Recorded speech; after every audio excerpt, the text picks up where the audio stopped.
The emerald necklace burned cold against Kira Osei's palm as two security guards dragged her down the marble hallway of the Kang penthouse.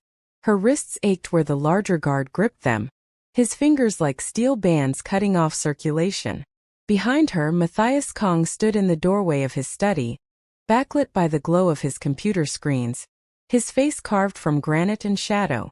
"Please," Kira gasped, her Nigerian accent thickening with panic. "Mr. Kang, I didn't take it. I swear on everything." "The necklace was in your pillowcase," Matthias said, his voice flat as a judge reading a death sentence. 200 years old. Worth $2.3 million. My family's most precious heirloom. And you wrapped it in your cheap cotton pillowcase like it was costume jewelry. I didn't put it there. Then who did? His dark eyes pinned her like a butterfly to a board. My mother? The woman who trusted you to clean her private quarters? The woman who welcomed a complete stranger into her home? Kira's mouth opened but no sound came out, because the truth was insane.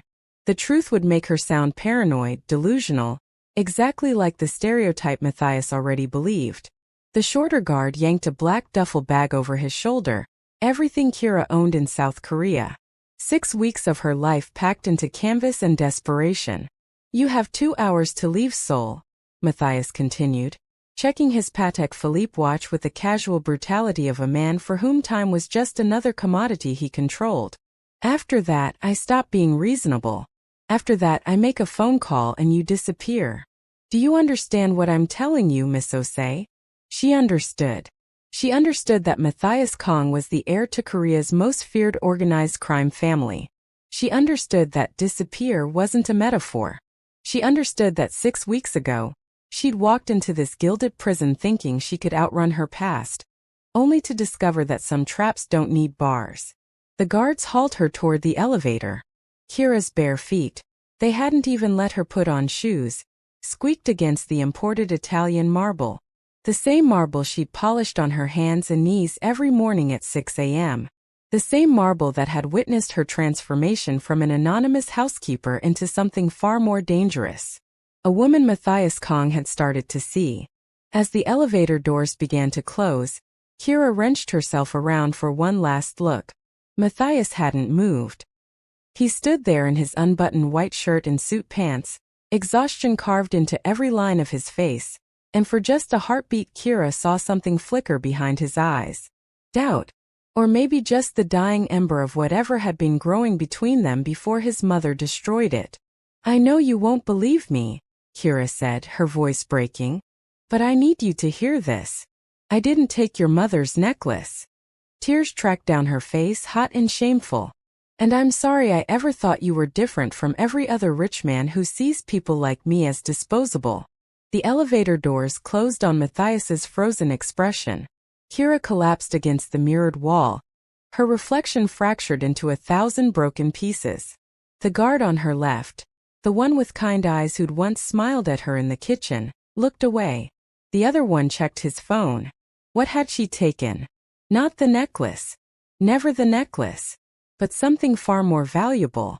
Something that terrified Madame Kang enough to orchestrate this entire nightmare. Kira had taken the one thing the Kang family fortune couldn't buy. Matthias Kang's frozen heart had started beating again. And his mother would burn the world down before she let some Nigerian housekeeper steal her son's soul. If you're intrigued by what happens next, hit that subscribe button now. You won't want to miss a single moment of this story. Trust me. 6 weeks earlier, Kira Osei had stepped off the plane at Incheon International Airport with $8,000 in savings, a suitcase held together by duct tape and prayer, and absolutely no plan beyond, get as far from Lagos as humanly possible. Not Lagos, Nigeria, though that's where her parents had been born, where her grandmother still lived in a compound in Surulere. Kira had grown up in Lagos, Maryland, a suburb of Washington, D.C. so bland it made beige look exciting. She'd gone to Howard University, gotten her business degree, done everything right. Then she'd gotten engaged to Tyler Morrison, a consultant at McKinsey who wore loafers without socks and said things like, "I don't see color," while his mother asked Kira if she could do something less ethnic with her hair for the engagement photos. The wedding was supposed to be in 3 months. Kira's mother had already bought her hat. Her father had put down the deposit on the venue. Her aunties had started planning the traditional Nigerian ceremony that would follow the American one, already arguing about whether to do Yoruba or Igbo rituals since Kira's parents came from different ethnic groups. 2 weeks before the bridal shower, Kira had found Tyler's laptop open to a text thread with his college roommate. Yeah, Kira's great. Smart, ambitious, checks all the diversity boxes for the firm. Her family's well-connected in the African diaspora community. Could be good for international clients. Plus she's hot. Win-win. Kira had read that message 17 times, each reading carving a deeper wound. She wasn't a person to Tyler. She was a strategic acquisition, a diversity hire for his life. She'd left the engagement ring on the bathroom counter that night, packed a bag, caught a flight to JFK, then another to Seoul. Why Seoul? Because she'd minored in Korean language and culture at Howard. Because K-dramas had been her escape during college. Because Korea was far enough that her family couldn't just drive over and drag her back. Because she needed to disappear. She'd found a Gashawon in Hongdae, a tiny studio barely bigger than a closet, but it was hers. For $100 a month. She could make her savings last 6 months if she was careful. Then she'd found the job posting on a Facebook group for Black expats in Korea. Urgent. Temporary housekeeper needed. High-profile household in Hanamdong. 6-week contract covering medical leave. Must speak conversational Korean. Discretion required. $3,000 per week plus accommodation. Background check mandatory. Interview tomorrow. $3,000 a week. $18,000 for 6 weeks. Enough to stay in Korea for over a year while she figured out what the hell she was doing with her life. Kira had applied immediately. The interview had taken place in a sterile office in Gangnam. Mrs. Lim, the recruiter, was a sharp-eyed woman in her 50s who'd looked at Kira the way a jeweler examines a stone for flaws. Your Korean is adequate, Mrs. Lim had said in flawless Korean, not bothering with English even though Kira's resume listed her nationality. But this household requires excellence. The Kang family is very particular. I'm a fast learner, Kira had replied in Korean, keeping her accent as neutral as possible. Mrs. Lim had slid a stack of non-disclosure agreements across the desk. The family values privacy. You will not discuss your employment. You will not take photographs. You will not engage with media. Violation results in legal action and immediate deportation. Kira had signed without reading. She needed the money. She needed the escape. She needed to be someone other than Tyler Morrison's diversity checkbox. One more thing, Mrs. Lim had said as Kira stood to leave. The household staff turnover is high. The previous housekeeper lasted 3 months. The one before that 6 weeks. Why? Madam Kang is exacting. And her son is intense. Mrs. Lim had paused, choosing her words carefully. Mr. Matthias Kang runs the legitimate side of the family business. Hotels, real estate, private security. But everyone in Seoul knows what the Kang family really is. Kira had known. The Kang family name appeared in news articles with words like alleged, and rumored, and under investigation. But nothing ever stuck. The Kangs were untouchable. I can handle intense, Kira had said. Mrs. Lim's smile hadn't reached her eyes. We'll see. On her first day, Kira had arrived at the Kang penthouse at 5:30 in the morning, giving herself time to get her bearings before the official 6 a.m. start. The building was in Hanamdong, where Seoul's elite lived in towers that pierced the sky like glass knives. The Kang residents occupied the top 3 floors. Mr. Cho, the head butler, had met her in the service entrance. He was in his late 60s with kind eyes and the careful posture of a man who'd spent his life serving people who could destroy him with a word. Miss Osei, he'd said in Korean, bowing slightly. Welcome. Let me show you around. The penthouse was obscene. Not in a gaudy way, everything was tasteful, minimalist, expensive in a way that whispered rather than shouted. Floor-to-ceiling windows overlooking the Han River. Marble everywhere, imported from Italy. Art on the walls that Kira recognized from her art history classes. Actual museum pieces, not prints. Mr. Kang's private office, Mr. Cho had said, gesturing to a closed door. Never enter unless summoned. The east wing is Madame Kang's quarters. You'll clean there only when she's out. The west wing is Mr. Kang's bedroom and study. He works late. Very late. Don't disturb him. Does he have a wife? Children? Kira had asked. Something had shifted in Mr. Cho's expression. No. And don't ask about that. They'd stopped outside another closed door. Inside, Kira had heard a voice. Cold-clipped, speaking rapid Korean that her brain had to work to translate. That's Mr. Kang on a business call, Mr. Cho had whispered. Wait here. He'll want to meet you before you start. Kira had waited 23 minutes. She'd counted.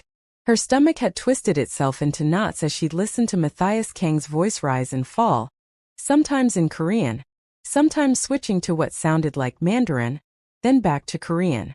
A man fluent in the language of power. When the door had finally opened, Matthias Kang had stepped out, still holding his phone, still typing with his other hand, moving with the controlled urgency of someone who hadn't slept properly in years. Kira's first thought had been, he looks like he's dying. Not literally, but there was something hollowed out about him. Sharp cheekbones that suggested he forgot to eat. Dark circles under eyes so dark they were almost black. Hair perfectly styled, but she'd caught him raking his fingers through it every few seconds, disrupting the careful arrangement. He wore a white dress shirt unbuttoned at the collar, sleeves rolled up to reveal forearms corded with lean muscle. Suit pants that probably cost more than Kira's entire wardrobe. No tie. He'd walked past her without looking, still on his phone, saying something harsh in Korean to whoever was on the other end. Then he'd stopped abruptly, like he'd just remembered she existed. You're the new housekeeper? He'd asked in Korean, not looking up from his phone. Yes, sir. Kira say. Start tomorrow. 6 a.m. Mr. Cho will brief you. He'd started walking again, then stopped again, finally looking at her. Really looking. His gaze had been clinical, assessing the way someone looks at a piece of furniture they're considering purchasing. You're Korean, he'd said. Where did you learn it? University. Minor in East Asian languages. Formal education or self-taught after that? Both.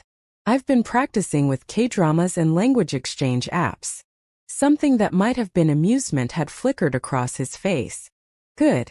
My mother only speaks Korean. And she doesn't tolerate incompetence. Then he'd been gone, disappearing into his study and closing the door with a soft, final click. Mr. Cho had sighed. That's the most he said to any new hire in 6 months. Congratulations. You made an impression. Kira hadn't been sure if that was good or bad. The next morning at exactly 6 a.m., she'd met Madame Kang. The old woman had been sitting in the sunroom like a queen on a throne, tea service arranged in front of her with the precision of a military operation.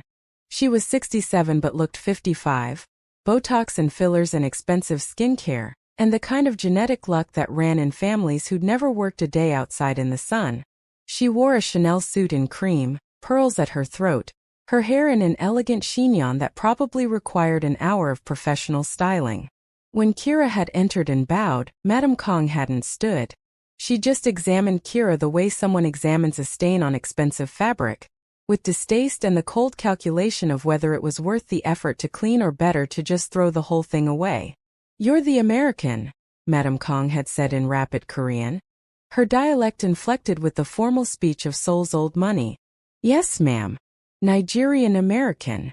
Your pronunciation is clumsy. The vowel sounds foreign. Practice. Yes, ma'am. I'm still learning.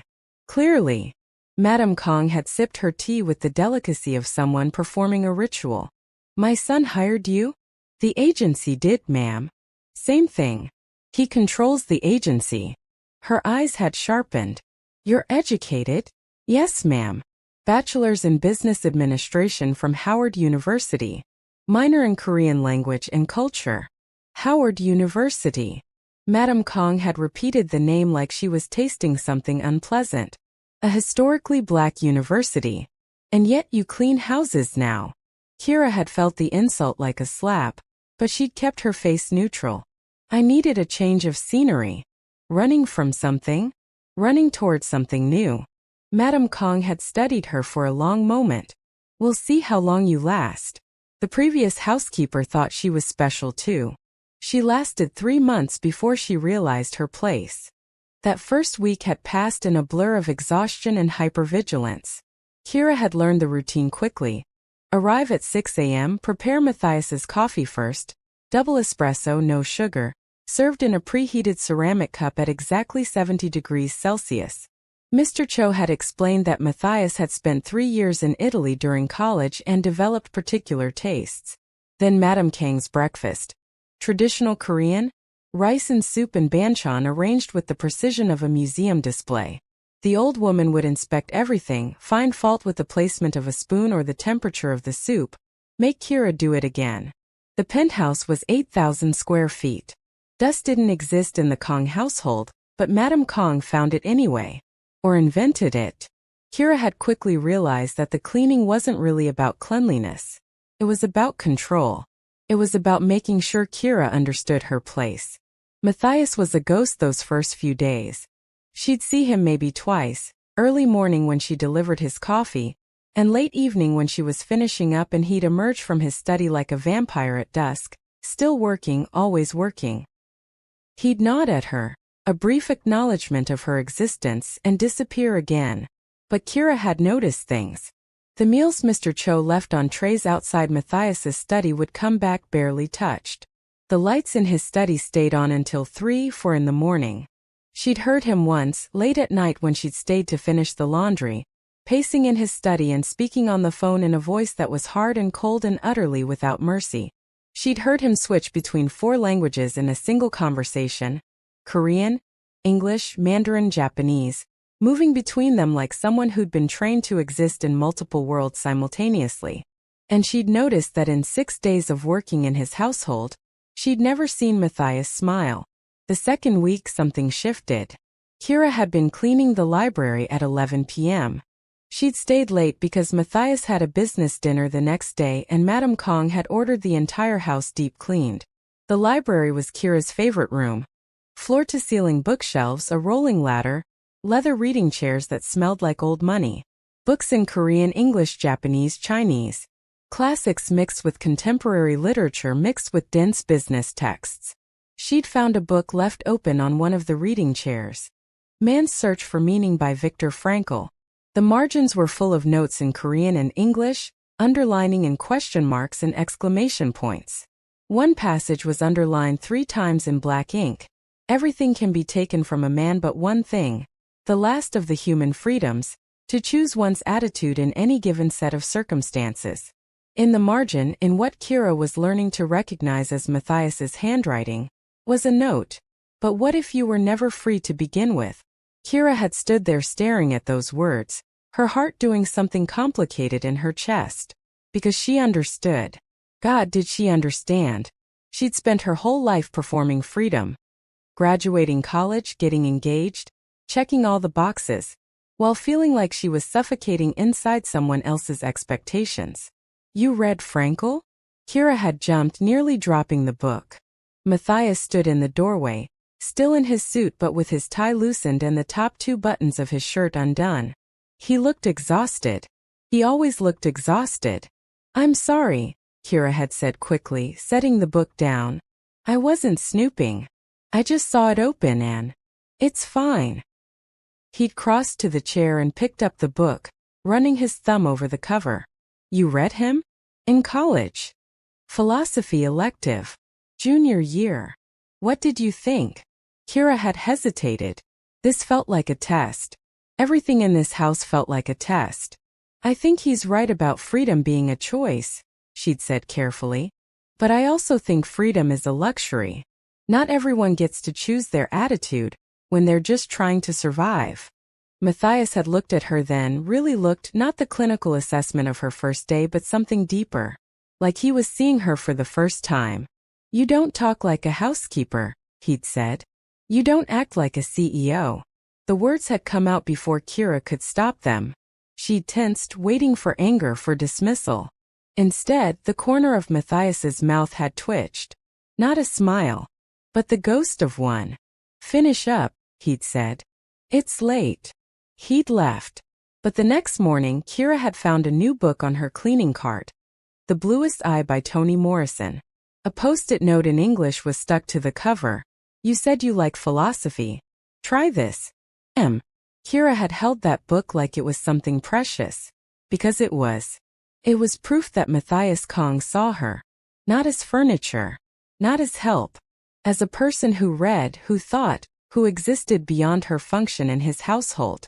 She'd left a book for him the next day. Pachinko by Min Jin Lee. No note. Just the book placed carefully on his desk. The day after that, she'd found the remains of The Day by Kazuo Ishiguro on her cart. They'd started a conversation in books, safer than words. The third week, Yuna Park walked into Kira's life. Kira had been arranging flowers in the foyer, white peonies, Madame Kang's favorite, when the elevator had opened and a woman had stepped out. Yuna Park was everything Kira wasn't. Late 20s, impossibly beautiful in the way Korean beauty standards demanded. Pale skin, straight nose, small face, long legs. She wore a Hermes bag that probably cost more than Kira's college tuition, and a Dior dress that looked like it had been sewn directly onto her body. Her hair and makeup were camera-ready, influencer perfect. She'd walked past Kira like she was invisible, not even a glance. "Is Matthias here?" she'd asked Mr. Cho in Korean. "Mississippi Park. Mr. Kang is in a meeting.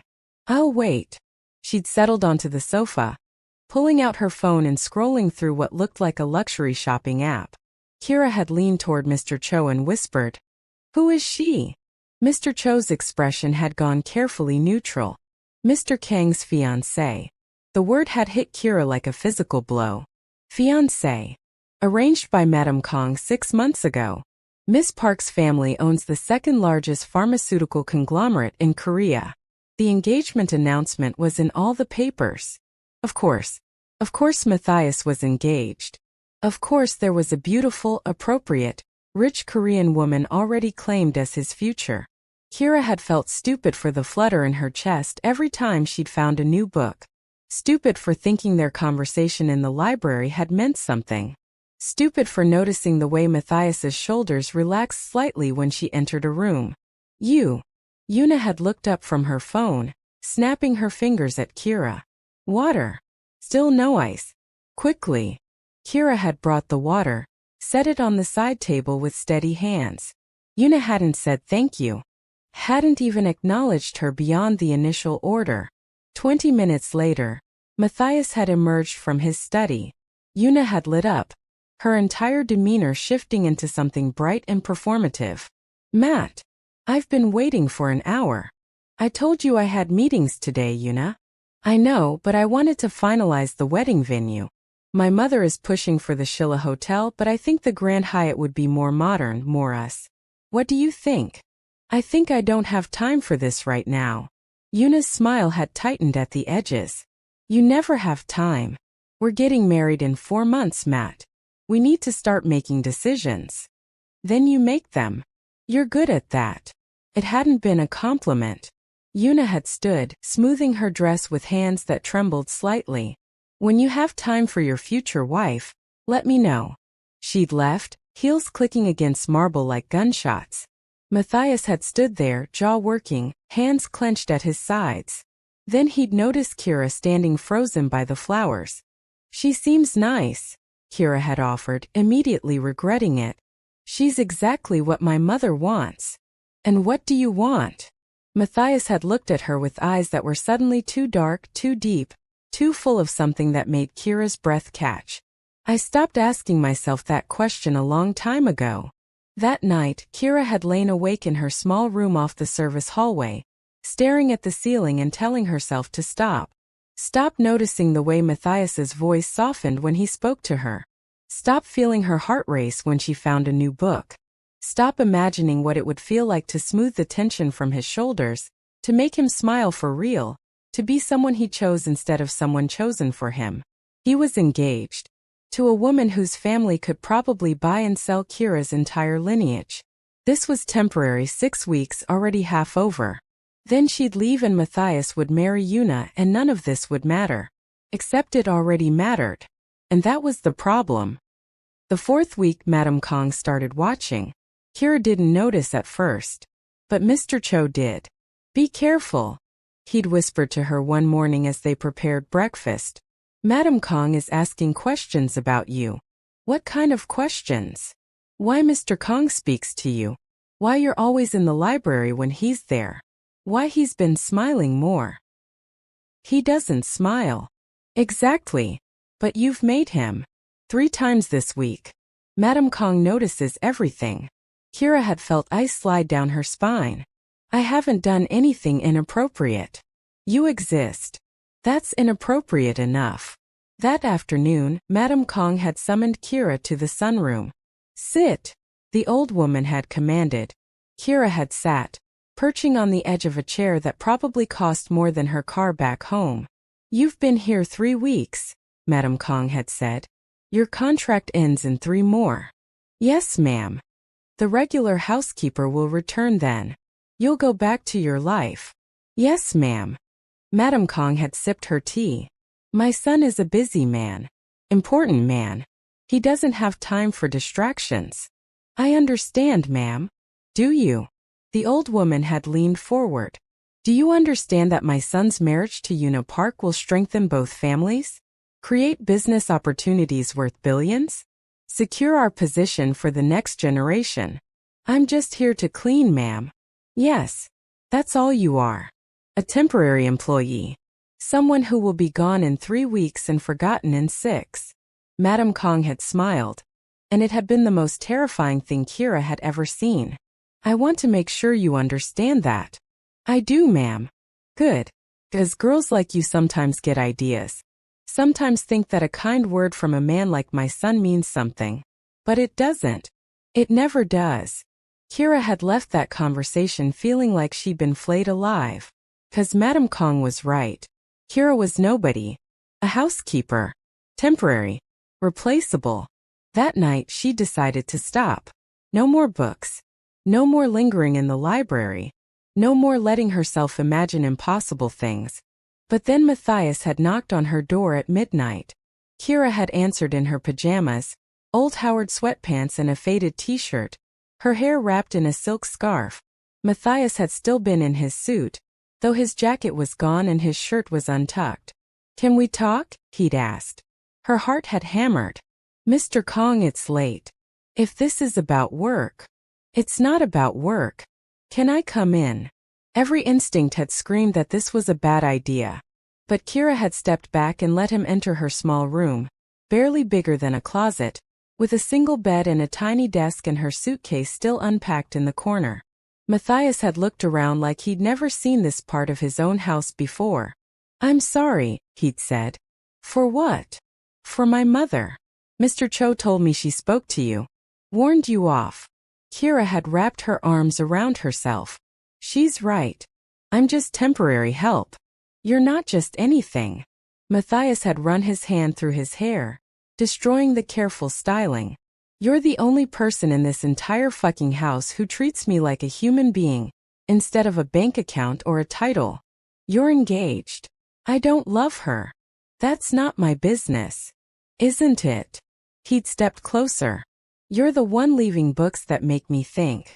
That make me question everything I've built my life around. You're the one who looks at me like I'm worth more than my last quarter's earnings." "Mr. Kang." "Matthias. Please. Just for a minute. Let me be Matthias instead of Mr. Kang." Kira had looked up at him, at this man who ran a criminal empire and looked like he was drowning, and she'd made a choice that would destroy everything. "What do you want, Matthias?" "I want to not marry Yuna.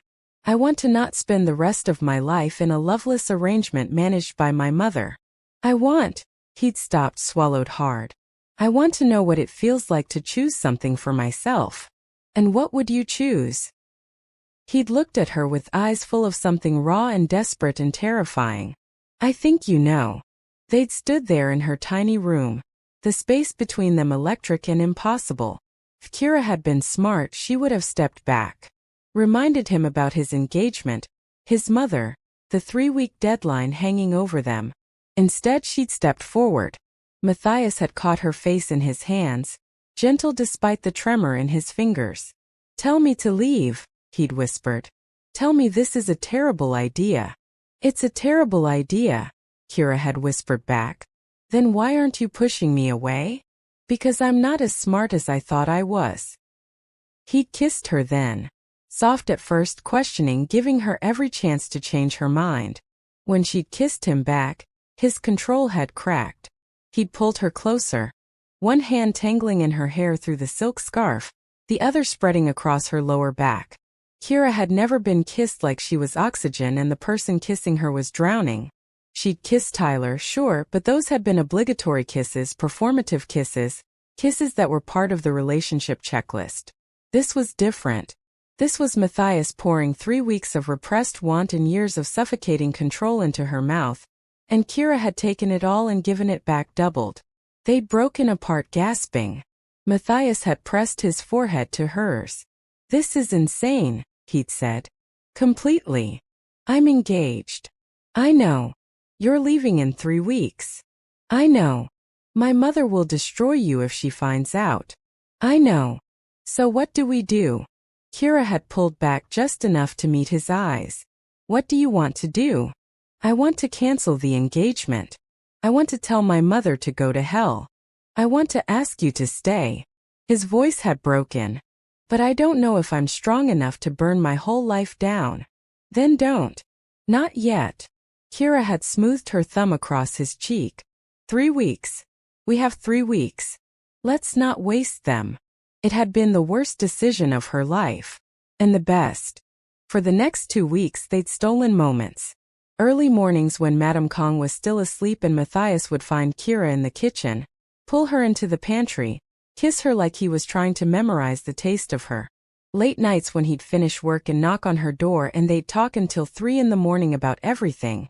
His suffocating childhood, her broken engagement, the weight of expectations, the cost of freedom. They'd been careful.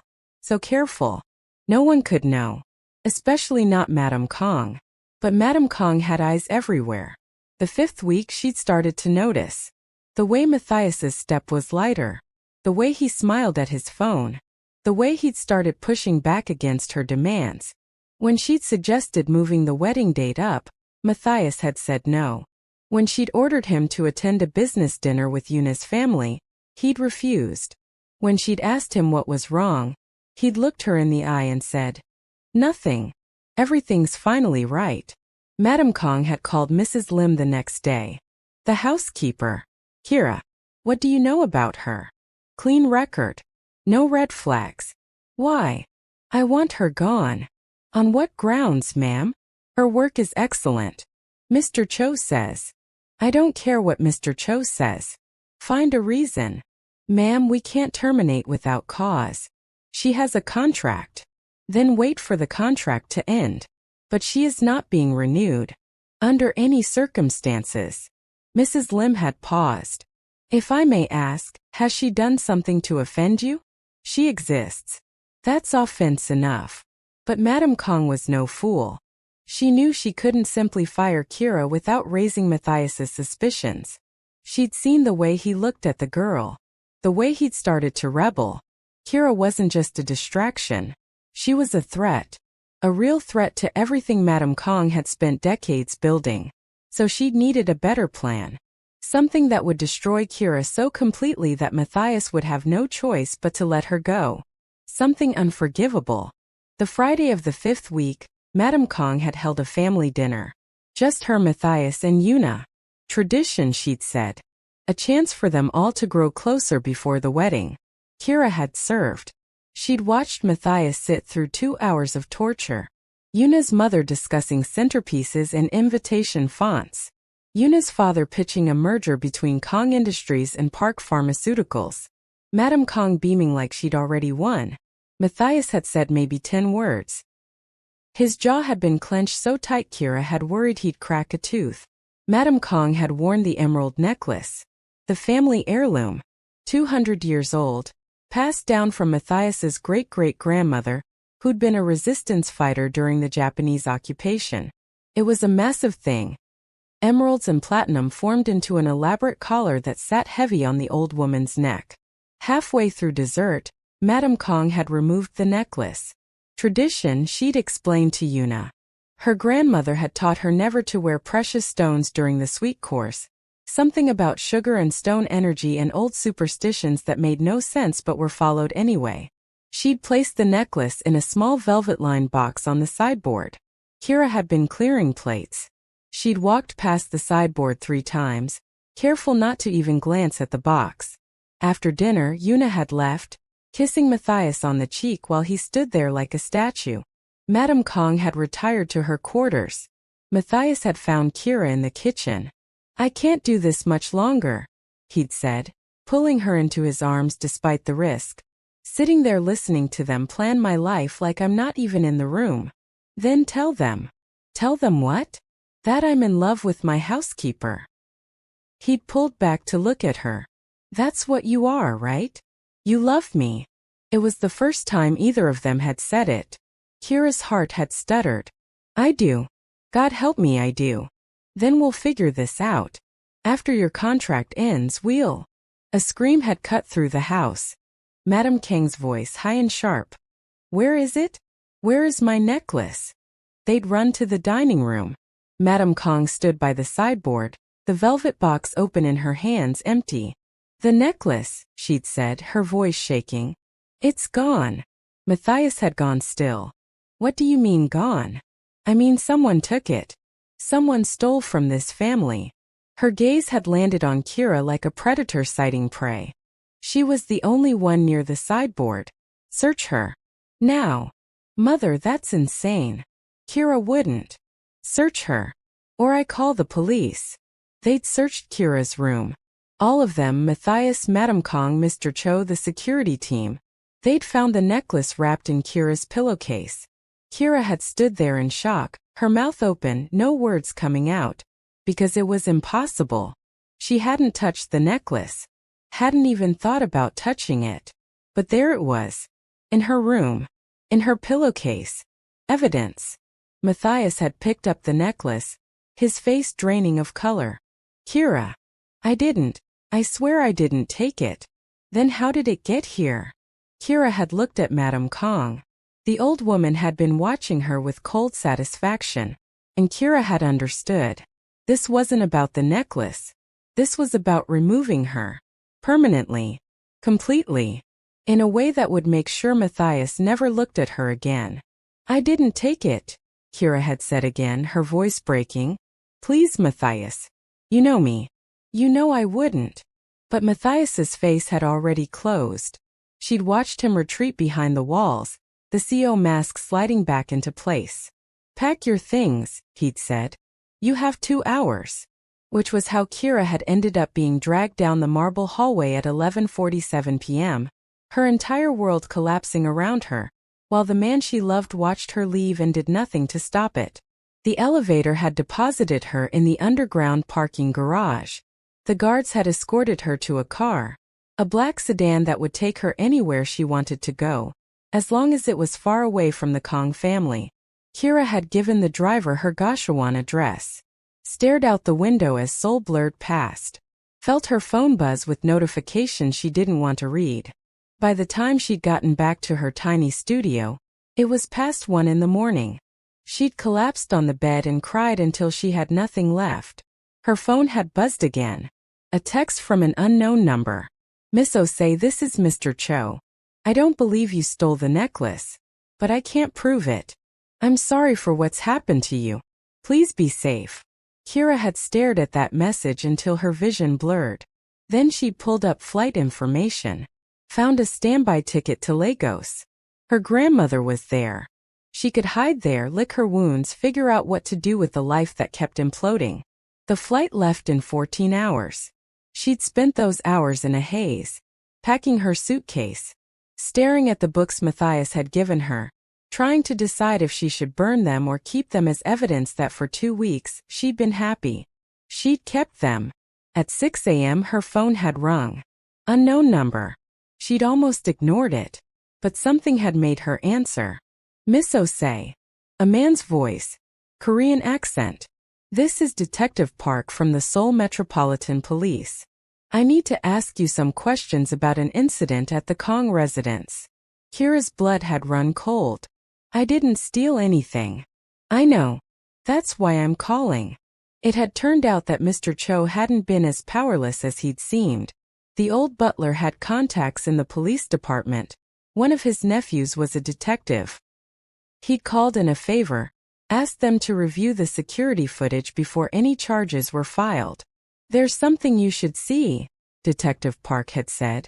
Can you come to the station? Kira had gone. What else was she going to do? At the station, Detective Park had led her to a small room with a computer. He'd pulled up security footage from the Kang penthouse. Multiple angles, high definition, time-stamped. Watch this. Kira had watched herself clear plates from the dinner table. Watched herself walk past the sideboard 3 times without stopping, without even glancing at the velvet box. Now watch this. The camera had switched angles. Showed Madame Kang returning to the dining room after Yuna had left. Showed the old woman opening the velvet box, taking out the necklace, slipping it into her purse. And this. Madame Kang entering Kira's room. Alone. Taking the necklace from her purse. Carefully placing it inside the pillowcase. Arranging everything to look natural. Then leaving. Kira had watched the footage 3 times. Her brain struggling to process what her eyes were seeing. She framed me, Kira had whispered. Yes. Why? That's not my area of expertise, Detective Park had said gently. But if I had to guess, I'd say you were getting too close to something she wanted to protect. Or someone. Matthias. What happens now? Kira had asked. That depends on you. You could press charges. Filing a false report, tampering with evidence, attempted fraud. Or, he'd paused. Or you could walk away. Take the evidence, use it however you want, but leave the legal system out of it. Why would I do that? Because the Kang family has lawyers who could tie this up in court for years. Because Madame Kang would make your life a living hell.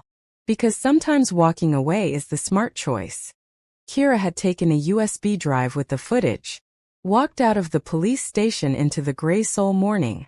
She'd gone to a PC bang and internet cafe. Uploaded the footage to a secure cloud account. Then she called the one person who might actually care. Matthias hadn't answered. She'd called again. And again. On the 4th try he'd picked up. What? His voice had been flat. Exhausted. Angry.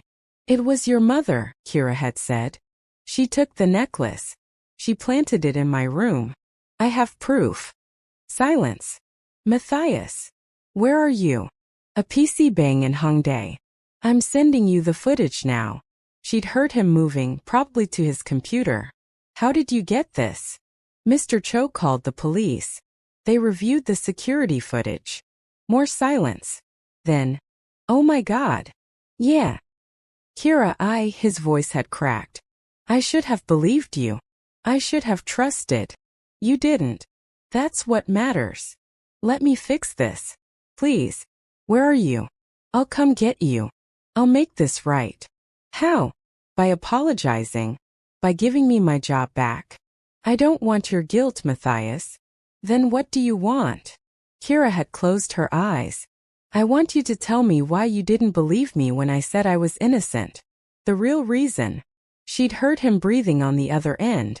When he'd finally spoken, his voice had been raw. Because believing you would have meant accepting that my mother is capable of something monstrous. And I've spent my entire life pretending she's not. Pretending that the empire we built is clean. That the things we've done are justified. Believing you would have meant admitting that everything I've built my identity around is a lie. And now I don't know what I believe. Except that I love you. And I destroyed the best thing that ever happened to me because I was too much of a coward to stand up to a 70-year-old woman. Kira had felt tears sliding down her face. I have a flight to Lagos in 6 hours, she'd said. Don't get on it. Give me one good reason why not. Because I'm going to end my engagement to Yuna. I'm going to confront my mother. I'm going to tell her that if she ever comes near you again, I'll expose every illegal thing this family has ever done. And then I'm going to spend the rest of my life proving to you that I'm worth the risk. That's a lot of promises, Matthias. I know. But I don't make promises I don't keep. Kira had laughed through her tears. Where have I heard that before? So you'll stay. I'll think about it. She'd hung up. 3 hours later, Kira had been in her gashawan, staring at her packed suitcase, trying to decide between Legos and staying in a country where a powerful family wanted her gone. Someone had knocked on her door. She'd opened it to find Matthias standing there in jeans and a t-shirt. She'd never seen him in casual clothes before. He'd looked younger, vulnerable, human. I ended it, he'd said without preamble. Yuna. I called her. Told her the engagement is off. Just like that. Just like that.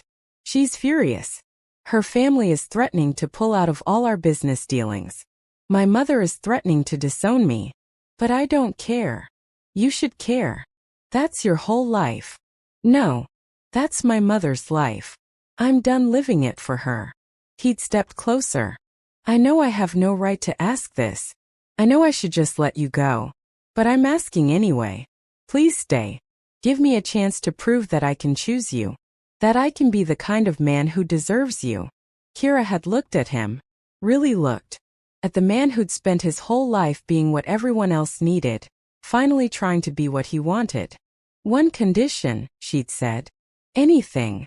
I don't come back as your housekeeper. I don't work for you. I'm not your employee or your secret or your charity case. What do you want to be? I don't know yet. But we figure it out together. As equals. Matthias had smiled then. Really smiled. The first genuine smile Kira had ever seen from him. Deal.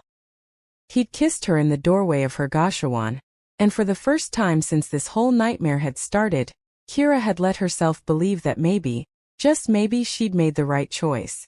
But Madame Kang wasn't finished. The next day, Matthias had gone to confront his mother. Kira had insisted on being there. Not hiding. Not running. If they were doing this, they were doing it together. Madame Kang had been in her sunroom, drinking tea like her world wasn't imploding. Mother, Matthias had said, we need to talk. If this is about that girl. Her name is Kira. And yes, this is about her. Madame Kang had set down her teacup with deliberate precision. I did what was necessary to protect you. You framed an innocent woman for theft. To save you from making a catastrophic mistake. The only mistake I made was listening to you for 34 years. Matthias had pulled out his phone, played the security footage. I have this. And copies. And I've sent it to people who will make sure it stays safe. Madame Kang had watched the footage, her face expressionless. So what? She'd said when it was over. You'll destroy your own mother? Drag the family name through the mud? Over a woman you've known for 6 weeks? Yes. You can't be serious. I've never been more serious. Here's what's going to happen.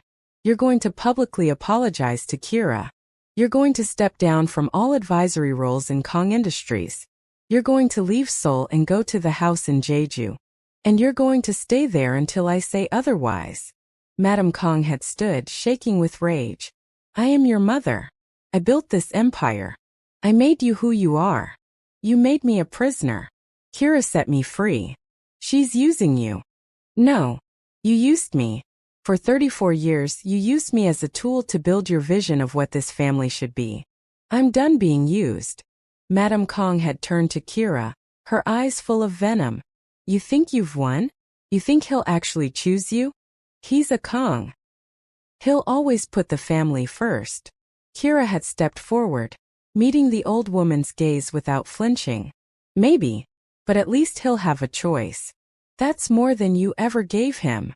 Madame Kang had left that day, moved to Jeju, refused to speak to Matthias.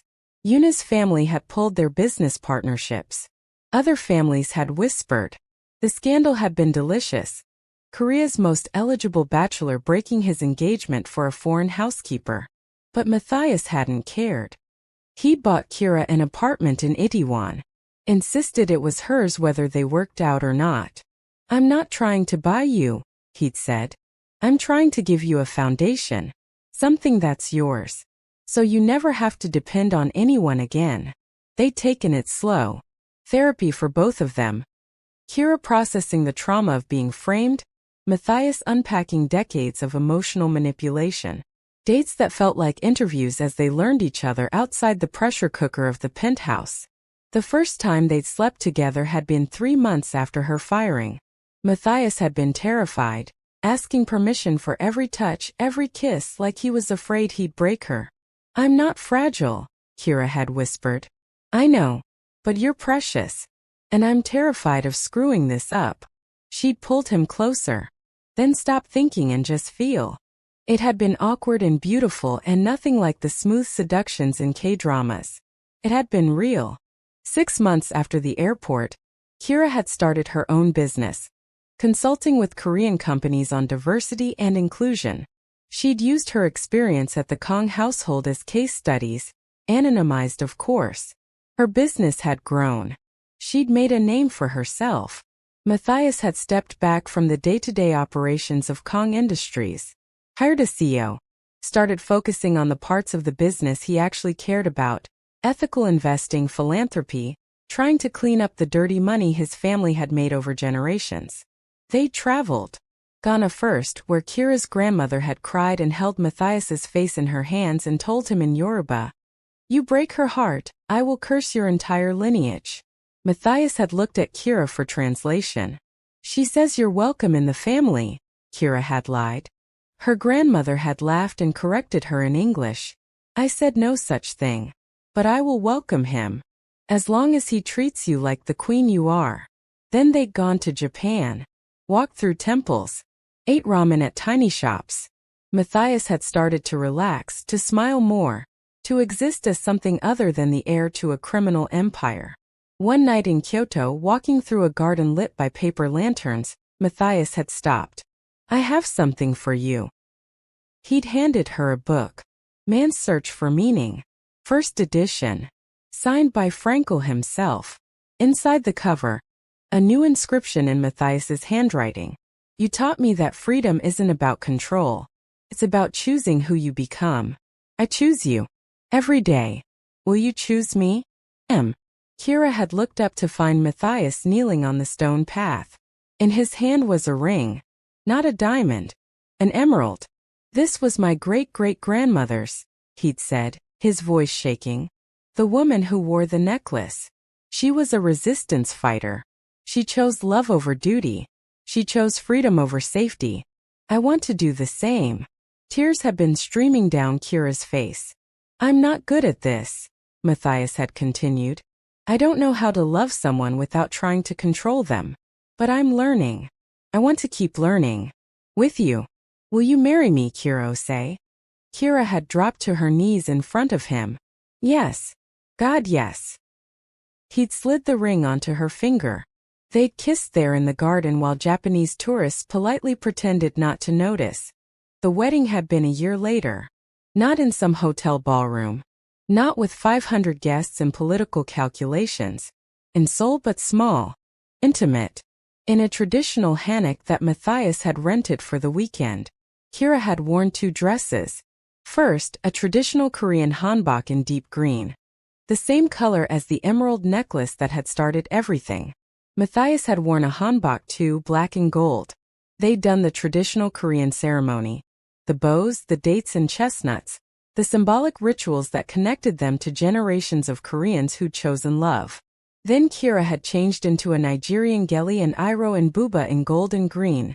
Traditional Yoruba wedding attire that her grandmother had sewn by hand. Matthias had changed too into an agbada that matched. For the Nigerian ceremony, they jumped the broom. Drunk palm wine from the same cup. Had Kira's grandmother pray over them in Yoruba, while Matthias stood there not understanding a word, but holding Kira's hand like she was the only solid thing in a shifting world. Madame Kang hadn't been invited, but she'd sent a gift anyway. A small box delivered by courier. Inside, the emerald necklace. No note, just the necklace. Kira had stared at it for a long moment. What do you want to do with it? Matthias had asked. Donate it. To a museum. The National Museum of Korean History. With a plaque about your great-great-grandmother. Her real story. Not the sanitized version your family tells. She'd like that. The woman who actually wore it would like that. So they had. The necklace sat in a museum now, with a plaque that read, "This necklace belonged to Kim Soo-jin, resistance fighter and freedom lover. She wore it while fighting for Korean independence. She believed that the most precious thing we can wear is our own choice."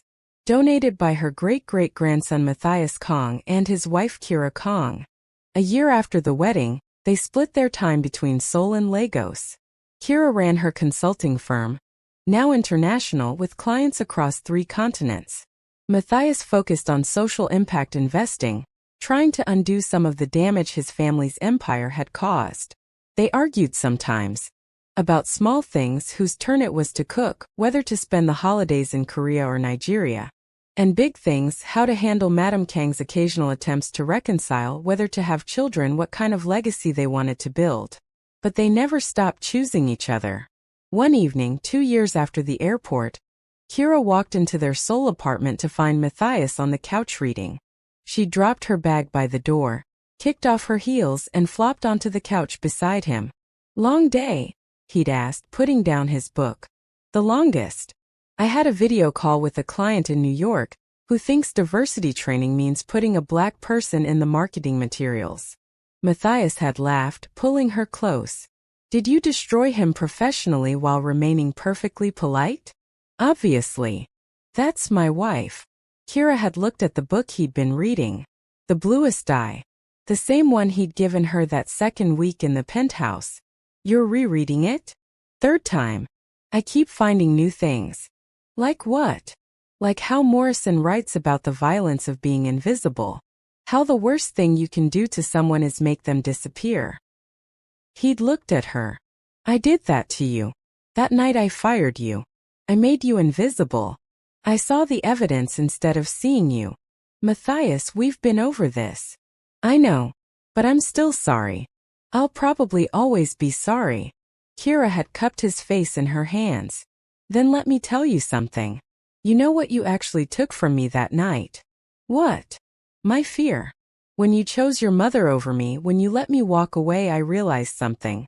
I'd spent my whole life being afraid of being disposable, of being the diversity checkbox, of being the person people chose when it was convenient and discarded when it wasn't." "Kira, let me finish. When you fired me, you proved my worst fear right. And it hurt like hell. But then you came back. You chose me even when it cost you everything. You proved that I wasn't disposable, that I was worth burning your whole life down for. And that," she'd smiled through tears, "that's the most valuable thing anyone's ever given me. The knowledge that I'm worth choosing." Matthias had kissed her. Soft and reverent. "You know what you took from me?" he'd asked. "Your mother's necklace?"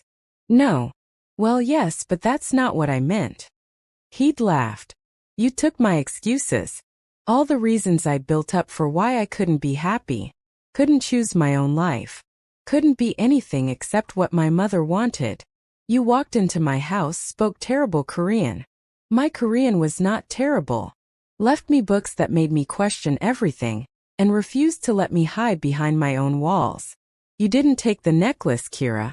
You took my entire fucking life. And you gave me a better one in return." They'd sat there on the couch, Kira curled into Matthias's side, both of them quiet and content. "Do you ever regret it?" Kira had asked.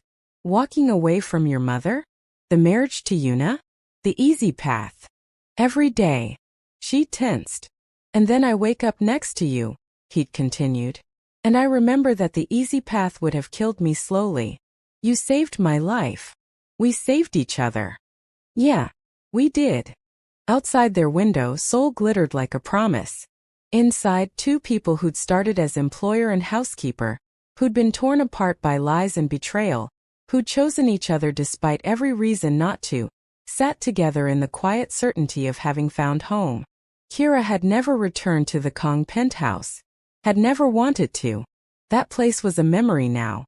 A chapter in her life that had taught her what she would and wouldn't accept. But sometimes, late at night, she'd think about that scared woman hiding behind a cleaning cart. The woman who'd thought she was running away when she was actually running toward. And she'd be grateful. Grateful for a 6-week contract. Grateful for a child's marriage proposal that had brought her into Matthias's orbit. Grateful for books exchanged in silence. Grateful for an emerald necklace that had nearly destroyed her, but had ultimately set her free. Grateful that sometimes the wrong number is exactly the right call. That sometimes getting fired is the best thing that ever happens to you. That sometimes the people who try to destroy you end up being the architects of your salvation. Because Kira had learned something in that marble prison. She hadn't stolen Madame Kang's necklace. But she had stolen something far more precious. She'd stolen a future that was supposed to belong to duty and obligation and loveless arrangements. And she'd turned it into something real. Something chosen. Something that belonged only to her and the man who'd finally learned how to be free. 3 years into their marriage, Kira found herself thinking more and more about legacy. Not the kind of legacy Madame Kang had been obsessed with, bloodlines and business empires and preserving power at any cost. A different kind. The kind that mattered. Her consulting firm had expanded beyond Korea. She had offices in 3 countries now, helping companies not just in Asia but across Africa and North America understand that diversity wasn't a checkbox. It was a competitive advantage. It was humanity. Every client she took on, she thought about that conversation with Madame Kang in the sunroom. You're educated, yet you clean houses. The old woman had meant it as an insult. But Kira had learned something important during those 6 weeks with a mop in her hand. There was no shame in any honest work. The shame was in how people like Madame Kang treated the people who did that work. So Kira made it her mission. Every company she consulted with, she insisted they start at the bottom. Not with diversity officers or HR departments. With the cleaning staff. The security guards. The people everyone else made invisible. Because she knew what it felt like to be invisible. And she knew what it felt like when someone finally saw you. Matthias had found his own path too. He'd sold off the shadier parts of Kang Industries, the holdings that couldn't be cleaned up, the connections that were too dirty to save. It had cost him. Not just money but relationships. Business partners who'd worked with his family for generations had cut ties. Some of his mother's old allies had tried to stage a coup, tried to vote him out as chairman. He'd fought back, won, and immediately restructured the board to include people who'd never been in a Korean boardroom before. Women. Immigrants. People under 40. The whispers had been vicious. Matthias Kang is destroying his family's legacy. He'd heard those whispers and smiled. Because that was exactly what he was doing. Destroying a legacy built on blood and fear and replacing it with something better. Sometimes, though, the past came calling. It happened on a rainy Tuesday in November, almost 4 years after the night Kira had been dragged out of the penthouse. Matthias was at their apartment when his phone rang. Unknown number. He almost didn't answer. Hello. Matthias. The voice was older, friendlier than he remembered. But unmistakable. Mother. Silence on both ends. They hadn't spoken in 3 years. Not since that confrontation in the sunroom. I'm dying, Madame Kang said finally. Cancer. The doctors give me 6 months. Matthias's grip tightened on the phone. He felt nothing. No grief, no satisfaction. Just emptiness. I'm sorry to hear that. Are you? His mother's laugh was bitter. I don't blame you if you're not. I wouldn't be in your position. Why are you calling? Because I'm dying and I don't want to die with this between us. A pause. I want to meet her. Your wife. No. Matthias. You tried to destroy her. You framed her for theft. You tried to have her deported. And now you want to meet her because you're dying and feeling sentimental. I want to apologize. That stopped him. His mother had never apologized for anything in her life. You want to apologize? Yes. Face to face. I want to look her in the eye and tell her I was wrong. Matthias closed his eyes. Kira had every right to refuse. Every right to never want to see Madame Kang again. But that wasn't his choice to make. I'll ask her, he said. But if she says no, you respect that. This isn't about you getting closure. It's about whether she wants it. I understand. When he told Kira that evening, she'd been quiet for a long time. She's dying, Kira said finally. Yes. And she wants to apologize. She says she does. Kira had gotten up from the couch, walked to the window. Soul sprawled below them, lights cutting through the rain. Do you want me to go? She asked. I want you to do what feels right for you. Not for me. Not for her. For you. Kira had turned to look at him. What would feel right for me is telling her to go to hell. Making her die knowing she failed. That she tried to break us and couldn't. Then do that. But, Kira had continued, her voice softer, I also know what it's like to carry hate. I carried it for weeks after she framed me. It was heavy. And exhausting. And it didn't hurt her. It only hurt me. So you'll go. I'll go. Not for her. For me. So I can close that chapter completely. They'd met at a cafe in Buckshin. Neutral ground. Public enough that Madame Kang couldn't make a scene. Private enough for real conversation. The old woman looked different. Smaller. The cancer had eaten away at her. Left her gaunt and fragile. She wore a scarf over her head, chemotherapy, Kira assumed. But her eyes were the same. Sharp. Assessing. She stood when they arrived. Bowed. A deep bow. The kind you gave to equals or superiors. Not to housekeepers. Thank you for coming, Madame Kang said in Korean. Kira and Matthias sat. A server brought tea. No one touched it. I won't waste your time with small talk, Madame Kang continued. I did something unforgivable. I saw that my son was falling in love with you, and instead of trusting his judgment, instead of getting to know you, I decided you were a threat. I framed you for theft. I tried to destroy your reputation, your life, your future in this country. And I did it because I was afraid. Afraid of what? Kira asked. Of losing control. Of my son choosing his own path instead of the one I'd planned for him. Of discovering that maybe everything I'd built my life around. Family legacy, social standing, business connections. Maybe none of it mattered as much as I'd convinced myself it did.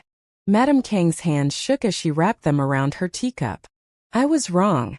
About you. About what my son needed. About what kind of legacy actually matters. Why now? Kira asked. Why wait until you're dying to say this? Because I'm a coward. I spent 3 years in Jeju being angry, telling myself you'd stolen my son, that Matthias would come to his senses and come back. That time would prove me right. She looked at Matthias. But you didn't come back. You built something better. And I realized the only thing I'd succeeded in doing was losing my son while he was still alive. Tears were running down the old woman's face now. Kira had never seen Madame Kang cry. I don't expect forgiveness, Madame Kang said. I don't deserve it. I just wanted you to know that I see now what I couldn't see then. You're not the person who destroyed my family. I am. And my son is happier now than I ever allowed him to be. Kira sat with that for a long moment. She thought about the woman she'd been 4 years ago. Hiding behind a counter. Afraid of everything. Running from a life that didn't fit. She thought about the woman she was now. Running a successful business. Married to a man who saw her. Living a life she'd chosen. Madame Kang hadn't destroyed her. The old woman had tried. But she'd failed. And sitting here looking at this dying woman who'd once terrified her, Kira felt pity. I forgive you, Kira said. Madame Kang's head snapped up. What? I forgive you. Not because you deserve it. Not because what you did was okay. But because I refuse to carry your guilt for you. That's yours. I'm done carrying anything that isn't mine. The old woman's face crumpled. Thank you. They sat together for another hour. Talked about small things. Madame Kang asked about Kira's business, seemed genuinely interested. Told stories about Matthias as a child that made him blush. For a moment, Kira could see what the old woman might have been if fear hadn't twisted her into something cruel. When they left, Madame Kang hugged Matthias, whispered something in his ear that Kira couldn't hear. In the car, Kira asked, "What did she say?" She said, "Thank you for being braver than I ever was. Thank you for choosing love." Matthias's eyes were wet. "Are you okay?" Kira asked. "I will be." He took her hand. "She's still my mother. And she's dying. And that's sad. But she's also the person who tried to destroy you. And I'll never fully forgive that. You don't have to. Forgiveness isn't all or nothing. You can mourn her and still be angry. You can love who she could have been and hate what she chose to be." Matthias had pulled over then, kissed her hard and desperate. "How did I get so lucky?" He'd whispered against her mouth. "You didn't get lucky.